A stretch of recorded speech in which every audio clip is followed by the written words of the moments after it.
Voilà, l'entrée de la gare de Vevey, gentiment. Tu veux expliquer le chantier? Tu veux expliquer la réduction 80, qu'est-ce qui se passe? Oui. Alors là aussi, on voit sur le réseau, dès qu'on circule en système ETSS Level 2, le mécanicien n'a que des indications de vitesse, des réductions, respectivement des augmentations de vitesse, mais il ne sait pas pour quelle raison, puisque sur le terrain, il n'y a plus rien qui est signalé.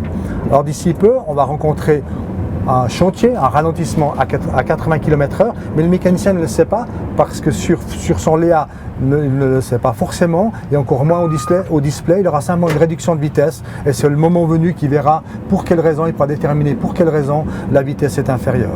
Ici on constate qu'on a un point d'engagement du freinage qui arrive en bas de visualisation de la ligne, avec une réduction de vitesse qui est visualisée par cet escalier. Et dès que le point d'engagement du freinage arrive en bas, l'arc va venir jaune jusqu'à la nouvelle vitesse. Voilà. Donc on voit 80. Ça impose donc de réduire la vitesse à 80 km/h. Et voilà, ici on devient gris puisque je suis en dessous du seuil de vitesse autorisé. On est à 200 et quelques mètres du ralentissement. Voilà, on voit ça descend. Et puis dès qu'on est en bas, on doit être à la vitesse donnée. Mais sur le terrain, on n'a absolument rien de panneau, plus de signalisation. Et la fin du ralentissement est prévisualisée par ces petites flèches. Dès que la queue du train aura dégagé. Voilà, on voit le pictogramme, il est coté en gros, donc ça veut dire augmentation de vitesse. Voilà. On a dégagé les 80, on peut repartir.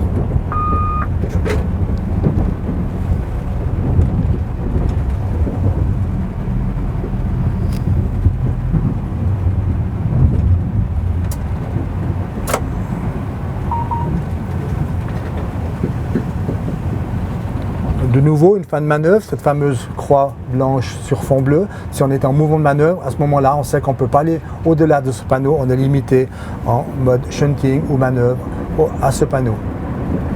Voilà, un petit chantier devant nous avec des gens à proximité. On est toujours assez prudent. On essaie de repérer si les gens nous font signe de la main, nous confirmant qu'ils nous ont bien vus.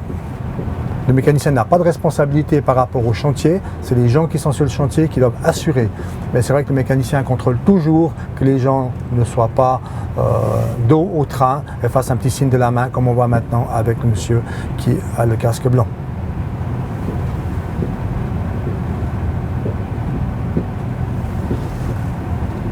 Donc c'est vrai que sur cette ligne, en ETCS Level 2, on a largement augmenté la capacité de la ligne avec un nombre important de signaux principaux ETCS ou signaux de position où on peut mettre vraiment beaucoup de trains les uns derrière les autres sur cette ligne.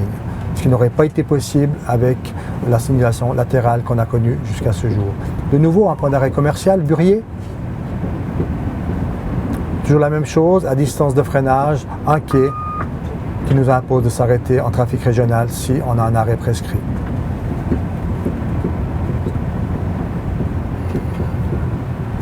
Alors là, sur la ligne ETCS Level 2, le véhicule, tout doit être intégré. Ça veut dire que le véhicule aura un système ETCS embarqué et la ligne au sol doit être équipée naturellement ETCS.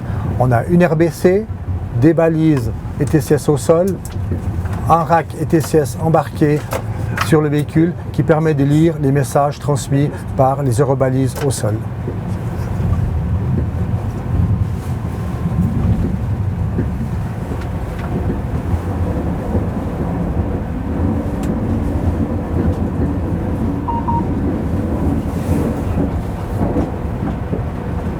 Sur l'ETR, pour l'instant, nous avons un système ETS embarqué selon la baseline 2, le système, on va dire, conventionnel pour l'instant en ETCS.